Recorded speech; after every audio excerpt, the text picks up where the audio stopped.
ಯನಪೋಯ ವಿಶ್ವವಿದ್ಯಾಲಯದ ಅಧೀನಕ್ಕೆ ಒಳಪಟ್ಟ Yenepoya nursing college Mangaluru ಮತ್ತು ಭಾರತದ ಶುಶ್ರೂಷಕರ ಸಂಶೋಧನಾ ಸೊಸೈಟಿಯ ಜಂಟಿ ಸಹಯೋಗದಲ್ಲಿ ನವೆಂಬರ್ 26 ಮತ್ತು 27ರಂದು 24ನೇ ರಾಷ್ಟ್ರಮಟ್ಟದ ಸಮ್ಮೇಳನವನ್ನು ಆಯೋಜಿಸಲಾಗಿದೆ ಎಂದು ಯನಪೋಯ ನರ್ಸಿಂಗ್ ಕಾಲೇಜಿನ ಡೀನ್ ಡಾಕ್ಟರ್ ಲೀನಾ ಕೆಸಿ ತಿಳಿಸಿದರು.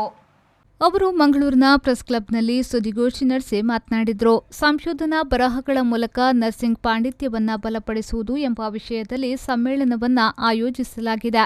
ನರ್ಸಿಂಗ್ ಶಿಕ್ಷಣದಲ್ಲಿ ರಾಷ್ಟ್ರದಾದ್ಯಂತ ಕಾರ್ಯಾಗಾರ ಮತ್ತು ಸಮ್ಮೇಳನವನ್ನು ಆಯೋಜಿಸಿ ಶುಶ್ರೂಷಾ ಸಂಶೋಧನೆಗೆ ಪ್ರಾಮುಖ್ಯತೆ ನೀಡುವುದು ಈ ಸಂಸ್ಥೆಯ ಉದ್ದೇಶ ಎಂದು ಹೇಳಿದರು. ಈ 2 ದಿನದ ಸಮ್ಮೇಳನದಲ್ಲಿ ದೇಶ ವಿದೇಶದ ಸಂಪನ್ಮೂಲ ವ್ಯಕ್ತಿಗಳು ತಮ್ಮ ವಿಷಯದ ಮಂಡನೆಯನ್ನ ಮಾಡಲಿದ್ದು, ಈ ಸಮ್ಮೇಳನದಲ್ಲಿ ಪಿಎಚ್ಡಿ ಸ್ಕಾಲರ್ಗಳು, ಪದವಿ ಮತ್ತು ಉನ್ನತ ಪದವಿ ವಿದ್ಯಾರ್ಥಿಗಳು ಹಾಗೂ ಬೋಧಕರು, ಸಂಶೋಧನಾ ಕ್ಷೇತ್ರದಲ್ಲಿ ಕಾರ್ಯನಿರ್ವಹಿಸುವವರು ಭಾಗವಹಿಸಬಹುದಾಗಿದೆ.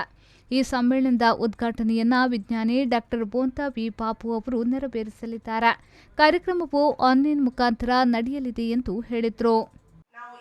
Nursing college Yenepoya deem to be ಯೂನಿವರ್ಸಿಟಿಯಿಂದ ನಾವು ನಡೆಸ್ತಾ ಇರುವ ನ್ಯಾಷನಲ್ ಕಾನ್ಫರೆನ್ಸ್ 24ನೇ ನರ್ಸಿಂಗ್ ಕಾನ್ಫರೆನ್ಸ್ ನರ್ಸಿಂಗ್ ರಿಸರ್ಚ್ ಸೊಸೈಟಿಯ ಒಟ್ಟಿಗೆ ಮಾಡ್ತಾ ಇರುವ ಈ ಕಾನ್ಫರೆನ್ಸ್ಗೆ ನಿಮ್ಮ ಸಪೋರ್ಟ್ ಅನ್ನ ಕೇಳ್ತಾ ಇಲ್ಲಿ ಬಂದಿದ್ದೇವೆ.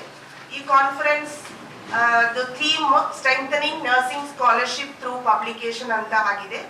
ಈ ಕಾನ್ಫರೆನ್ಸ್ಗೆ doctor Bontha V Babu, Head of Division of Socio-Behavioral Research, Indian Council for Medical Research, ಇವರು ಗೆಸ್ಟ್ ಆಗಿ ಬರ್ತಾ ಇದ್ದಾರೆ ಮತ್ತು ನಮ್ಮ vice chancellor doctor M Vijayakumar ಇದನ್ನ ಪ್ರಿಸೈಡ್ ಮಾಡ್ತಾ ಇದ್ದಾರೆ.